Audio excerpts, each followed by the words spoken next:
All right, everyone, welcome back into another NBA DFS video. Got Jayhawk here for you guys. We just got some sort of slate changing news about an hour before this video starting. Kind of what are your initial thoughts for the slate in general? Yeah, man. Was initially when I first put my lineups, getting a ton of Orlando. Now with this Houston news, getting a ton of Aaron Holiday and a bunch of Houston as well. So kind of a chaotic slate to say the least. I say we just start with the news for Houston there with Fred VanVleet being out. That was a little bit of a shock to the slate. So with him being out, I think Jalen Green's firmly going to be in play. Sengun might actually not be in play now, given the fact that the game might have a potential to be a little bit more of a blowout. There is some concern there.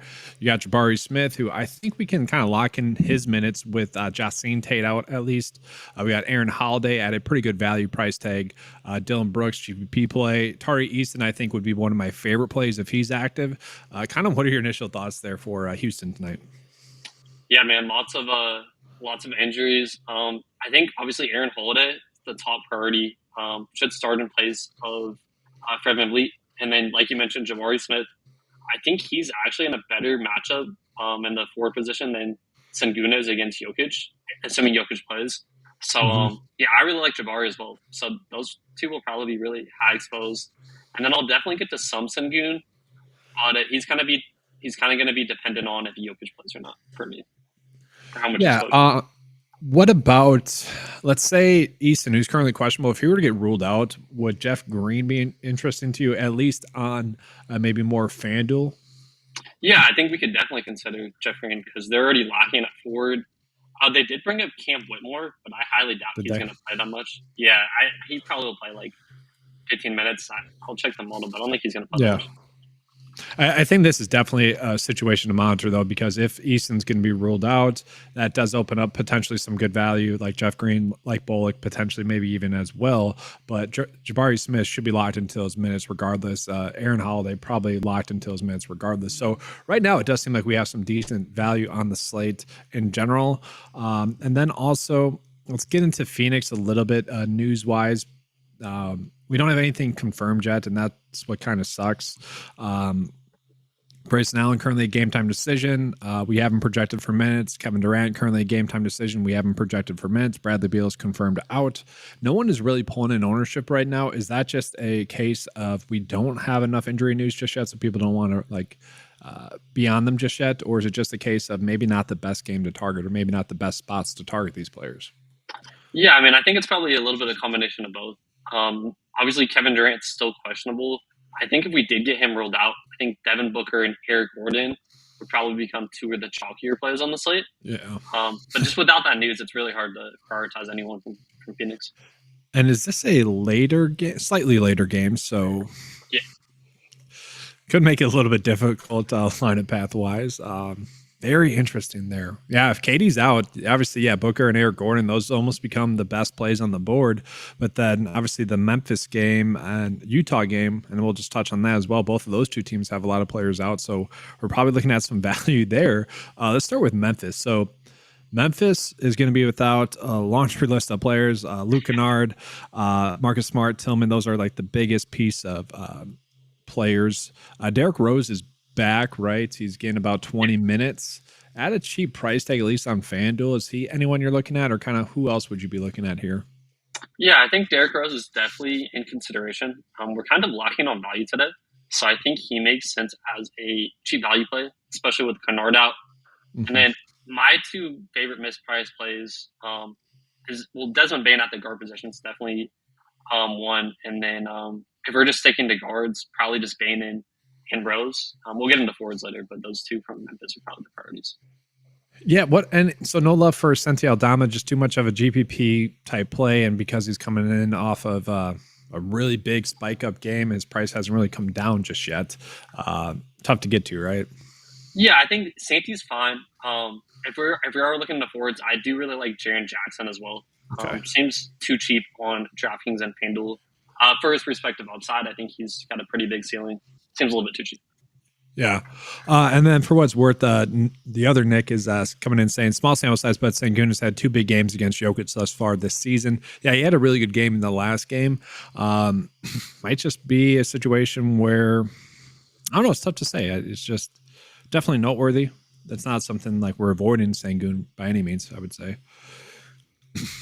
Yeah, I mean, he's not. I feel like last night he was a priority. I'm still fine with him, but not like running to play him if Jokic is in. I'd probably just rather play Jokic if he's in, but we'll get into that game later. I think there's a couple of different ways how we can go there. Well, we were kind of mentioning or talking like pre-stream. There's a decent amount of center plays we could be on. I think one is actually looking at the Utah big and Walker Kessler, who's projected to get 25 minutes, not coming in too chalky, and he's projected to start. That's going to be because Lauri Markkanen's out, Chris Dunn's out. Kelly Olynyk was a game time decision. He's expected to play. Maybe he gets some backup center minutes. Is he someone you'd be looking at that price tag? And then are we not looking at the true backup center, Omer? I don't know how to say his last name. He's probably too priced up now on both sites, right? Yeah, Yurtseven. I know it's hard to pronounce. I struggle to pronounce too. Dude, the names on all of them. So you got Fontecchio. I've just butchered that. Olynyk, if you didn't know that, like you would get it wrong. And then I can't even say Okachai's last name. I always butcher it. So jeez. Yeah, man. They're all. It's like we need Google Translate or something because this is Right. too difficult. But yeah, like you were saying, Kessler and the other. I'm not even gonna pronounce his name. Yeah. I think they're both fine. They should pretty much split. Kessler obviously is the better point per minute guy, but I think they're both fine at the respective price points. I'm gonna prefer Kessler. If we had the backup center at a cheaper price point, then I think he'd be in more consideration. But I agree. I like Kessler a lot. Yeah, I mean, he's just had 3 really good games once he hasn't really had his minutes limited. I mean, he's played 26, 21, and 31 minutes, getting 32, 30, and 43 fantasy points in those games. So, pretty appealing, I would say. Yes, he might still be limited to 26 minutes, but all in all, that should be enough at this price tag to hit value. Any love for John Collins coming in, power forward, center eligible on DraftKings? Kind of a decent value play, at least on FanDuel rating wise at 6.4, only 5% owned. He hasn't done well with Lauri Markkanen off the court, but eventually that's something you would think would get corrected. Yeah, definitely. On FanDuel in particular, I think he makes a lot of sense. He's not playing the 5 anymore, which is a little bit concerning. We preferred him when he was starting at center, but I still think he's fine without Markkanen. He gets not a huge bump, but definitely a little bit of usage bump. So he's fine to me, not a priority or anything, but I'm fine in tournaments with him. Yeah. And then lastly, I don't know how I feel about these two. Jordan Clarkson, I feel like he's really cheap on FanDuel, but so is Keontae George. I'm having an issue kind of getting on both of them. I feel like if one has a good game, the other one is less likely to have a good game. That could be wrong, but I was looking at like the per 36 production for Keontae George with Clarkson on the court, and he takes a massive hit. So I don't know. I'm looking at that 18% ownership, and I'm saying that's tough for me to get to. I get that he's point guard, shooting guard eligible. That probably helps a little bit. But do you have any initial thoughts there? Can you talk me off of that take? Can you maybe confirm that take? It's a weird spot. I want to get to one of those players tonight. Yeah, man. I'm kind of with you on George. I'm not too high on him. I think the last game was a little bit of an outlier. With Clarkson healthy, I still think Clarkson's like better. So yeah, I'm pretty much all George, like you said. So I'll confirm that take. Okay, good. It's just I always wonder if I'm going crazy there or not. But I mean, he has played well and he's looked good doing it.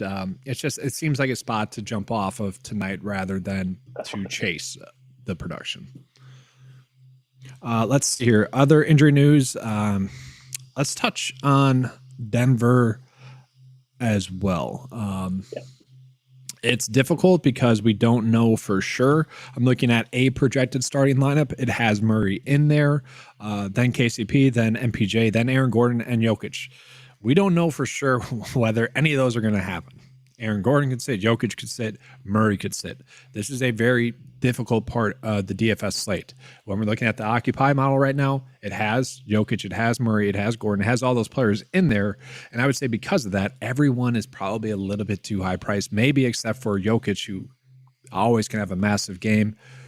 What are your initial thoughts for this Denver team going against Houston?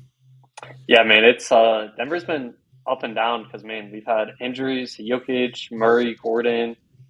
So I think Jamal, we'll start with Jamal. I think Jamal got upgraded to questionable today. I think there's a good shot he plays.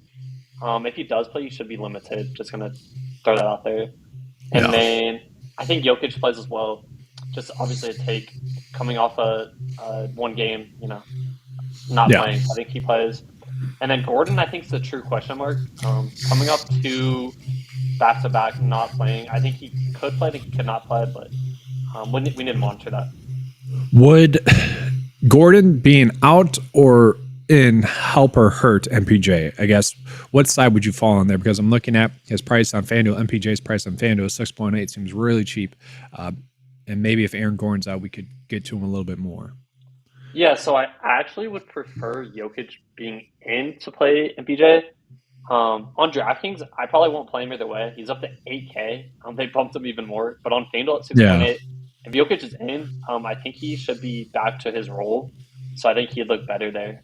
So definitely dependent on who's in and out for Denver.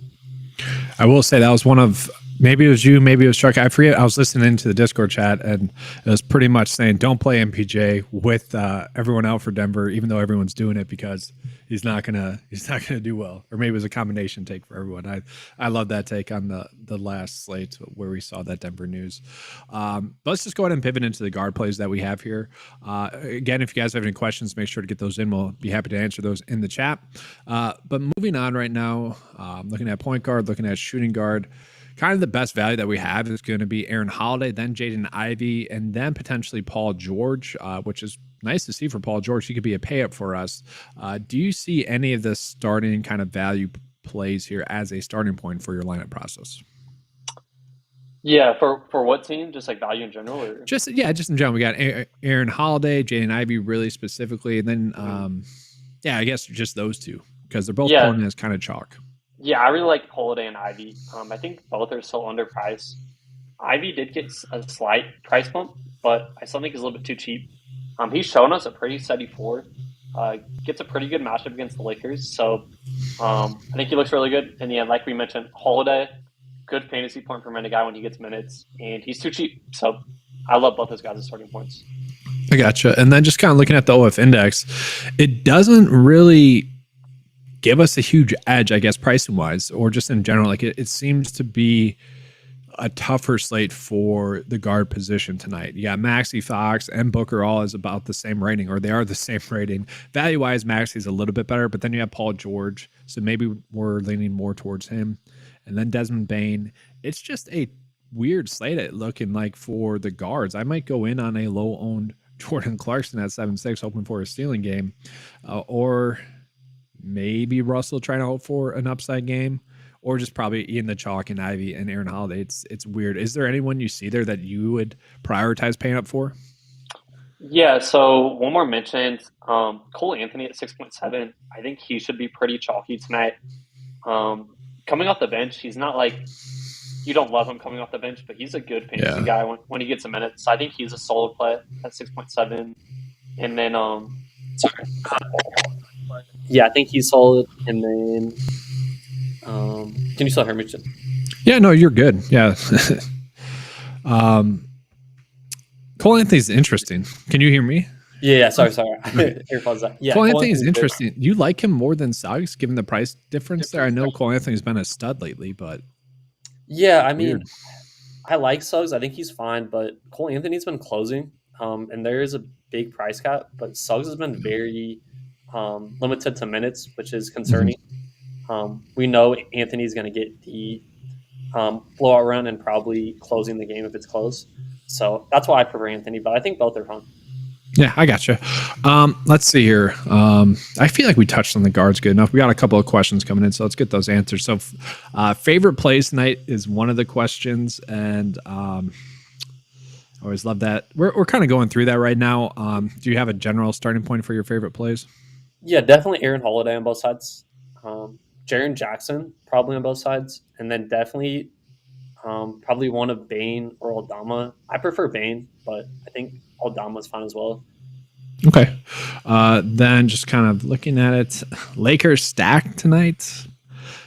I don't know. What are your kind of thoughts there?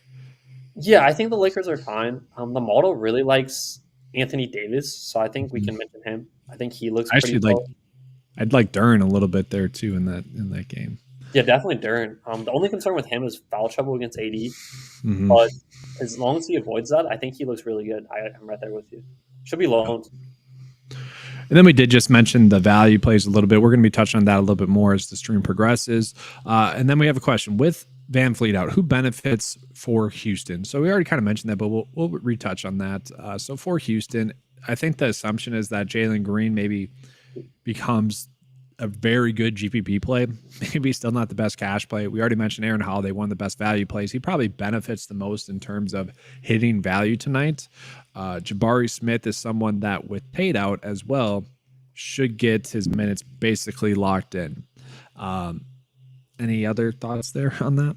Yeah, so definitely Holiday and Green, I think, are the main two beneficiaries. And then after that, it kind of just spreads around. Jabari Smith should get a couple more shots. Same with Sengun. So Holiday and Green are probably the priorities.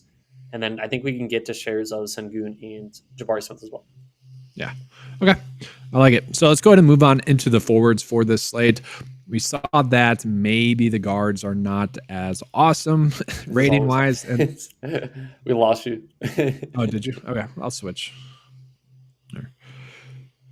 So yeah, we saw that on the guard slide. It might not be the best in terms of like OF index rating and even value rating. Looking at the OF index rating for forwards, much better. It seems like we got LeBron, KD at least in terms of pay-ups, and then it's about the same. Paul George, Kawhi Leonard, Desmond Bain, Banchero, probably a little bit too priced up, but he is pulling in as chalk. Zion low owned, probably a little bit too priced up on DraftKings. What are your initial thoughts on the top end plays for the forward spot tonight?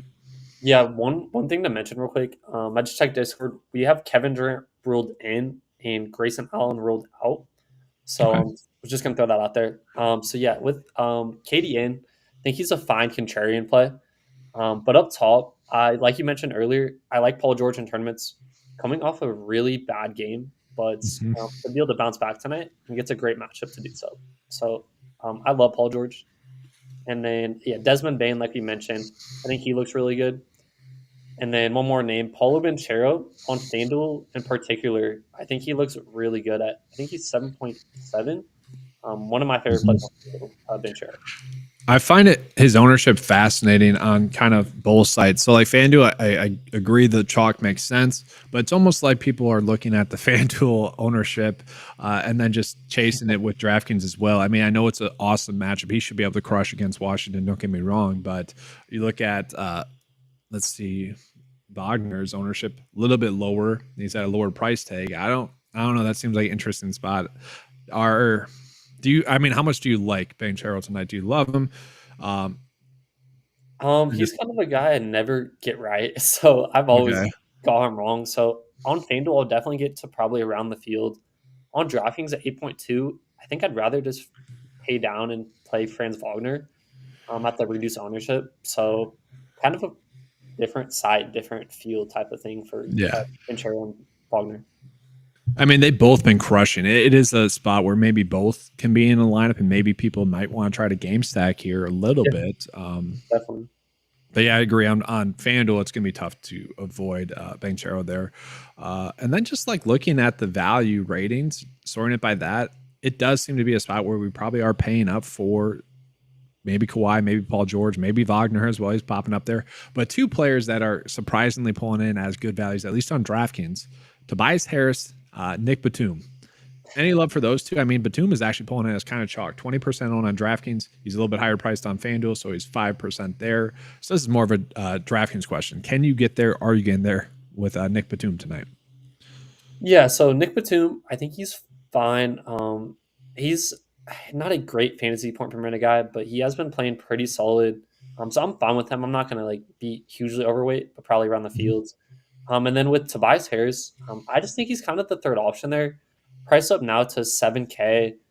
Hasn't really shown us a safe floor, so I'm not huge on him either. Probably would prefer Batum, but really tough for me to prioritize Harris. Yeah, it's weird. Like Harris was really doing well with Batum off the court and like consistently getting to at least 5 or 6x. And now with him back, it's weird that he's making that big of a difference in terms of Tobias Harris being consistently there. Any other thoughts for the forwards tonight? Obviously, we mentioned Jabari Smith as a decent play. Any other kind of spots? Tari Eason, I think, could be a GPP upside type play. He's pulling in as pretty chalk. And let's just sort it by the chalk. Jaren Jackson, Senti, Bain, Eason, Batum, Wagner, Banchero, and then Dylan Brooks. But yeah, kind of what are your thoughts for kind of the rest of the forward plays? Yeah, so all those guys you mentioned, I think, are really solid plays. Looking at lower owned guys, we have Reeves, but I think Reddish is back, so I'm probably gonna be off Reeves with Reddish back, assuming he is back. And then, yeah, man, it just seems like I hate saying like play the chalk, but like, man, it's really tough for me to get to these low owned guys. I just think these forwards with Banchero, Wagner, Bain, Aldama, Jackson all look really good. I'm really finding it tough to avoid them. No, I think I'm behind you there. I think this is a good spot to eat the chalk tonight, at least at the forwards. Let's see here. I think we have some more questions coming in. Grayson out. Yeah, so let's just talk about that a little bit further. Just the Phoenix situation now with Grayson out, Kevin Durant in. I know we mentioned it a little bit. Let me refresh the data as well on my end. My instant thought is that Eric Gordon probably becomes a decent GPP play. What are your thoughts there, or are you looking at elsewhere, or is it just heavily concentrated on Booker and KD? Yeah, I think Gordon definitely gets a bump. We already saw in the model he did get a pretty big OF index bump, so I think he looks fine. Just gonna note he did shoot insanely well last game with KD off the court, so Yeah. I can't project him to shoot. I think he shot like 70 or 80% from the field. That's insane, but I think he still looks fine. 5,900 probably priced about right. And then Booker and KD should soak up the rest of the main usage there, and then Gordon will probably be the third option tonight. We got Josh saying that LeBron versus Isaiah Stewart should be fun. Is that the fight that happened last year? Okay, yeah, that was insane. That is. Isaiah Stewart, man, he's a hoodlum. He's from the streets. He'll throw whenever he wants to. Like he's game for it whenever. Is there anything there though? Like, could one of the is there bad blood there, or is it just like that was a one-off situation? We don't have to worry about Stewart doing anything stupid tonight, do we? I mean, I think Stewart's always open to doing something stupid. I think that's in the past, right? If they're mature, they should be over that. But I think it's definitely funny to definitely look at that and be like, damn, there's some heated feelings between the two. Yeah, for sure. All right, so I'm going to switch up and get into centers here. First of all, can you hear me on this slide? Yep, we're good. All right, perfect. All right, so looking at the centers on this slate, I'm going to start with FanDuel. Just looking at the best value plays, we got Yusuf, Goga, and then actually AD. It's actually pretty tight in terms of the value rating on FanDuel. There's no standout play. Maybe pricing wise, Goga is a standout play, but he's not pulling as too high owned at all. Actually, looking at the highest owned, it's probably Sengun. This looks like a spot to maybe potentially get unique on FanDuel. What are you liking here for FanDuel for centers?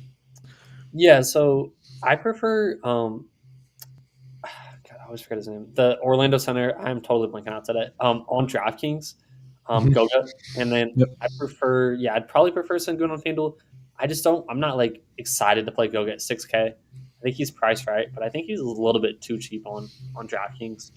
So that's kind of my thinking.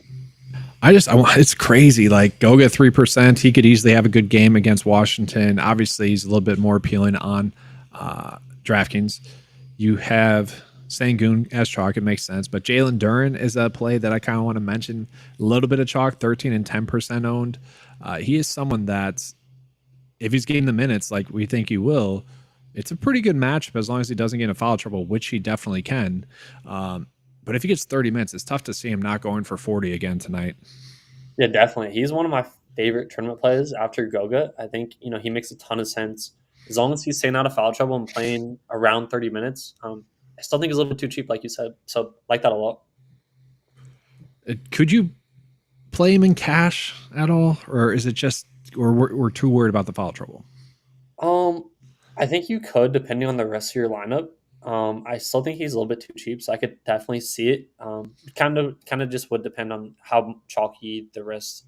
I guess it's cash; it doesn't really matter. But if he was like your only low on play, I think it'd be fun. Yeah, and then just sorting by the OF index right now, Goga is actually pulling in as the that's DK value. I want to sort by OF index, but he's the best DK value. OF index, it's Embiid, Jokic, AD, and then Sabonis, then Sengun. So if you were paying up for a center, would it be Embiid? Would it be Jokic? Would it be Anthony Davis or Sabonis? Or maybe maybe just going down to Sengun? Obviously, I think in a nutshell, it would be Jokic if you disregarding salary. Yeah. It's a great matchup against Houston. So if you can spend up Jokic, I think he's the clear cut top center. Love the matchup for him. And then after that, I think AD makes a ton of sense in tournaments. Probably my second favorite. Mm-hmm. And then Sabonis and Embiid would probably be 3 and 4 in terms of spend ups. Kind of pick whatever one. I probably would prefer Sabonis against the Clippers, but I think AD and Jokic stand out on a tier of their own. Yeah, I'm just looking at it. 2 of his last 3 games have not been desirable, but the one was a very awesome game against Cleveland, 60, and then for a while there, he was pretty consistent, at least giving us some good upside at least. Yeah, I think Anthony Davis at that current price tag is just always in play as a good GPP option. I kind of want to talk about the mid-tier center plays because I do like a lot of them. We already mentioned Walker Kessler, Daniel Gafford, Zubac I think is in a good spot. We got Goga, we got Bismack. I just think it's kind of loaded there. Like, I don't know. I might not be going out of my way to play them, but if I end up on one of those in the utility spot, I think any one of them could have GPP winning upside. Is there any play that stands out to you other than Goga as, he's seemingly a good value play that we already established? Yeah. So I think Yusuf Nurkic, he's been getting a minutes bump recently. Mm-hmm. So if he plays around 30 minutes, I like him a lot in tournaments. Not a safe floor guy by any means, but he has a really big ceiling, and that's the type of player we want to target in tournaments. So love Yusuf Nurkic. And then, like you mentioned, Walker Kessler, I think makes a ton of sense as well. He'll be loaned as long as he plays enough minutes. I think we can consider him. So those are probably the other 2 guys I'm getting to the most. Yeah, so no love for Bismack. I know he's pretty cheap, but he has been getting 30 minutes. I know he hasn't been as productive lately, but I do think he has like 35-point upside, maybe in potentially, I don't want to say 40, but he's now down to 5,700. Yeah, he's getting cheap. I think he's a good play. I don't mind, or 5,200. Sorry. Yeah, I like that a lot. I didn't even see him. Yeah, I think he makes a ton of sense. I like that call. And then I do think, I don't know, I feel like Gafford could be a potential pivot if those other mid-tier centers do become a little bit too chalky. I don't think that's going to happen, but he has been getting around 30 minutes kind of consistently lately, at least. Do you think his ownership's right? Or, kind of what are your thoughts there? I think he's fine. I don't love playing him. 5,800 or whatever he's priced at, I think he's a price about right. So he'd probably be lower down on my list of getting to, but he's always a good tournament play. Has a good ceiling with blocks and steals, but I don't know. He's kind of a secondary option for me on the site. That makes sense. Let's see here. Any more questions? Mo Wagner. I don't mind him, honestly, but it's just like, well, I don't know. I don't see myself being able to get there. It's just, I don't see the point of getting there. Do you have any love for Mo?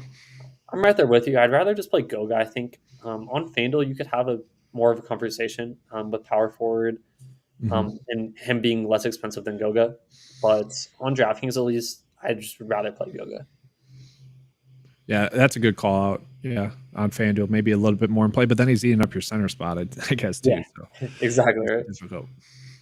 All right, so I'm going to give a quick shout out to the Discord, and then we'll go on and get into kind of a sample build for the slate. Perfect. All right, guys, so just a reminder of the Occupy Fantasy Discord that will be going live pretty much 30 minutes before lock. So we got about 15 minutes left of this stream, and then you guys can head on over there.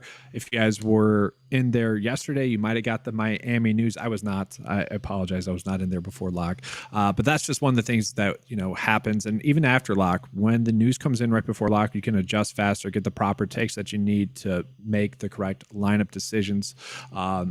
And yeah, that'll be going live before lock. So be in the Discord chat. Because we had a lot of pieces last night. I struggled because the Miami news kind of came in late. When we put out our sheet, sometimes the news comes in, then we got to adjust the sheet. Right, so as we're doing it. Yeah, so it's nice to be in there. We'll do our best to explain kind of what we're doing with our lineups, but it's definitely a scramble for sure. It's a good scramble. I don't know. I feel like, honestly, the nights I'm in there, I do a little bit better than when the nights where I'm busy. Now that probably goes hand in hand with being busy before lineup block, but it's definitely good to just rehear the information as well. Definitely. All right, so I'm going to refresh the data here, and then we'll get into kind of a sample build, at least on DraftKings.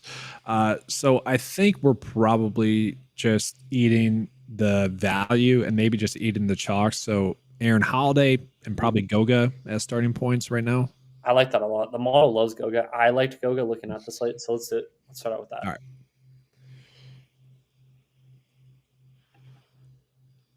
So I'll put Goga at the center, and then Aaron Holiday. See multiple position eligibility? No, just point guard. All right. So we got those two in. And then we kind of mentioned we might eat the chalk at the forward position. Jabari Smith, Eason are two players I probably want to get to. But then again, how many Rockets players are too many Rockets players? Because Jalen Green's going to be a good GPP play. Sengun's a good play. I guess tell me which two other Houston players you want to get to the most, and we can plug those two in. Let's get to Jalen Green. I know he's priced up, but without Fred VanVleet, he should be the primary ball handler and should get even more shots up. So maybe we go Green, get Holiday and Green, the two guards that benefit without Fred VanVleet. Okay, and then I might actually I don't want to fade Sengun, but I do really like the price tag for Jabari Smith. I think it's correct, and then honestly, I like that. I don't know. I'm looking at it. I'm worried about him, man. I feel like he may get a late out. I mean, he could. I'm fine with plugging him in. We can see what we can do. Okay. We'll do that. And then so small forward wise, we got Aldama we could potentially play. Jaden Ivey was a kind of a chalky option. You kind of mentioned you really like Cole Anthony for the guard position. Are any of those players that you really want to get to?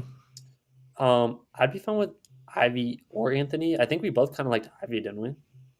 Yeah, I think he's fine at that price tag. I mean, they're both. Yeah, Ivy's a little bit cheaper. We'll roll with him. Hopefully, kind of ride his hot hand, maybe.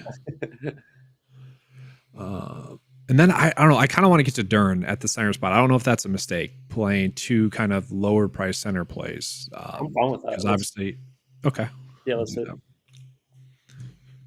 I think you could also get to Bismack too. I think you mentioned him. I think he looks really solid at 5,200 as well. Yeah, I think Dern might have a slightly higher, maybe not. I don't know. Like it's a good spot for Bismack too. Yeah, no, I'd prefer Dern in this build for sure. I think he's a good one. And then the chalk was kind of at Jaren Jackson Jr., at least on both sites for FanDuel and DraftKings. I'm just going to plug him in. We're kind of at that exact price tag as well. So I'll just plug him in. I love that. I'm really high on Jaren Jackson tonight. So. Then 7.7, we could just plug in Wagner there. I think that works. It's kind of fine plug and play. Are there any pivots that you would make here at all, like for yourself personally? Yeah, so I'm still kind of debating with Houston. I think we can get definitely three of them with Holiday. I probably want to max out three of Holiday, Green, Jabari, and Sengun. I don't know if all four get there. In terms of like the starters, I think Eason. I think we can jam Eason with three starters. But in terms of all four, I'd probably want to max three out of the four there.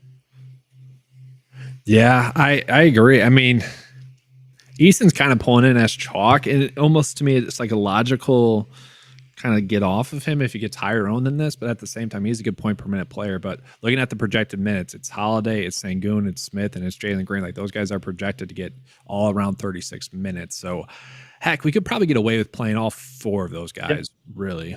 Eason especially. Like if Eason is in, I really like him. I'm just a little bit concerned that he may not play. That's the reason I'm kind of iffy on. But he's really good fantasy. So I like him if he plays. What would be a good pivot? Let's just talk about that because I do think he is someone we want to prioritize slightly. So I'm just looking at his price tag, around his price tag. Are there any good pivots off of Easton there? I mean, probably Jeff Green, I guess. Just naturally. Yeah, I think that's it. Probably. What's Green's price? Is he like 4,300? He's 4K. Yeah, so I think you could direct pivot and then maybe if you can try to leave room for late swap. Oh, that game's later though. Yeah. I don't know. That's I guess if you're obviously gonna have a few Houston players, so you could probably properly adjust though. Maybe instead of playing green, you're just paying up for Sangoon instead. Maybe. Yeah, I think that's a good option. I think we have the salary to get up to Sengun too. So just leave him for late swap, and you can kind of just go from there. Yeah. Okay. So guys, just remember, if you have any questions, make sure to get those in. We'd be happy to answer those. We got a props question or statement, I guess. Took J-Val, Zion, and Ingram over fantasy score, so maybe a little stack there. Is there any game that you actually like for stacking? I know typically we don't like to mention that, but we have a couple games that are a little bit higher scoring. I'm looking at the Washington Orlando game, 236. That game has the potential to be a blowout, but then you got Philly 231. That game's supposed to stay close against the Pels. Is that a stacking opportunity there? Yeah, I think like you mentioned, the Washington Orlando makes a ton of sense, and then Houston Denver I actually really like in tournaments. Okay. I know it's supposed to be a slower tempo game, but if we're already running all those Houston guys, might as well try to get some Denver guys, and then I actually think the Clippers and Sacramento game can be super sneaky in terms of like pace played and overall fantasy production. Yeah, so like looking at it, like I kind of agree with that. Let's just pull it up here. Clippers. And then Utah Memphis obviously looks good too. They're tall forwards, and that should be a great game. But I agree that Clippers Kings game is kind of sneaky good, like because Kawhi, Paul George, like they're not too priced up. James Harden, not too priced up. I think Zubac on DraftKings is a play that makes a lot of sense in GPPs, especially if you're game stacking that one. Westbrook, probably a little bit too high price on DraftKings. Probably don't need to get there. I accidentally put in Phoenix, my bad. And then for the Kings, like, yes, Fox, the bonus, we know it's highly concentrated there. Harrison Barnes has been playing better, but we're probably not expecting that. I guess if you were trying to do a little stack there, is there anyone you could run it back with other than those two, Fox and Sabonis? Yeah, I'll mention one name, Malik Monk. I think is valuable as a run back if you're not getting to Fox or Sabonis. Definitely a secondary option, but if you're not getting to either of those studs, I think he makes a ton of sense as a run back. Yeah, I'm looking at it now. I probably kind of missed this here. Kevin Huerter and Monk are kind of pulling in some ownership because they're a little bit too cheap on FanDuel. That's interesting. Yeah, I mean, I think it's just an easy way to get exposure, at least on FanDuel, to those late games. So yeah, I think that makes sense. Let's just talk about the FanDuel kind of chalk as well, because obviously we did a little bit of a live build for DraftKings. Mm-hmm. It seems like we're getting a little bit more chalk on FanDuel in general. So like Aaron Holiday's chalk, Banchero's chalk, we kind of mentioned we probably want to be on both of those. Yeah. Jaren Jackson, pretty chalk as well. I guess when we're going down this list, I don't know if you can see the screen or not, where would you maybe pivot off of a play that's kind of chalk here? I think it's tough. I don't know. I think I wouldn't want to get to a ton of both of Wagner and Banchero. And I think I would I'm fine with getting to both, but I think I would set a rule with those two, just at their respective price points. And then, yeah, Harder scares me a little bit too at his ownership. I'd just rather play Monk, I think. And then everyone else looks pretty good to me from the top 5 or 6 projected ownership. Okay. And then I'm looking at Dylan Brooks too. I guess I didn't realize that price discrepancy. Is he a safe play then on FanDuel where he's like 4.9 compared to DraftKings where he's 5.4? Like, I guess we could get there. Yeah, he's fine. I'm never excited to play Dylan Brooks. He's just not, like, he's very scoring reliant and doesn't really do much else. So just know that if you're playing him, get ready to tilt because he doesn't do anything. Oh, geez. So yeah, we'll get into the closing thoughts here. And then again, just a reminder, Discord chat's going to be going live in about 5 minutes here. Thankfully, right now it's kind of a straightforward slate. We'll see if that changes in a second here. Slate breaking news: Anthony Davis, LeBron James are out. No, I was kidding. Yeah, right. How annoyed are you that they keep listing them as game time decisions? It's just like we will never actually know when they're not healthy, I guess is the way to phrase it. LeBron's been listed as questionable. It seems like for the past 3 years, he's always been questionable. And then 80's like, okay, we think he's going to play until he doesn't play. It's just like, well, guys, I want to take the night off tonight. And then he doesn't play. It's I hate it. I just wish they'd list them as probable, just go on with their day. Because it's just like, why does he need to be questionable? Like, it makes it hard for us people. Right. It really does. But yeah, do you have any kind of closing thoughts? Maybe your top few favorite plays, top values, kind of where you're looking at. Yeah, so I'll just run over the top plays again.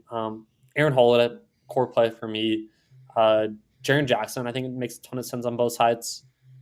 And then Jalen Green and Tari Eason, if they both play, I really like. I mean, Green's going to play, but if Tari Eason plays, I really like him as well. I gotcha. Let me just sort by value again so I can kind of see there. I'm kind of looking at under 4K. There's really not anything like too cheap tonight. So it does seem to be more of a fair and balanced kind of build tonight approach. So very interesting there. My kind of closing thoughts are that I probably want to be on at least two of probably Duran, Sangoon, and then a little bit of Gafford, a little bit of Goga, a little bit of Bismack, and then I don't know, like the top center plays I feel like are difficult to get to tonight. Embiid, Davis, and then Jokic. But I do like the idea of stacking Sangoon and Jokic in one lineup together. Yeah, definitely. If we get Jokic confirmed in, he should be low owned, and especially since we don't have value, should be even more low owned. So definitely monitor that. If you can get up to him, I love him as a player. All right, guys, that is going to be it for this video. Thank you guys for being here. Make sure to give a like on the video before you leave, and then be here tomorrow as well. It's going to start at the same time as it always does. And then again, just be in the Discord chat in a couple minutes here. Sounds good. Thank you, guys.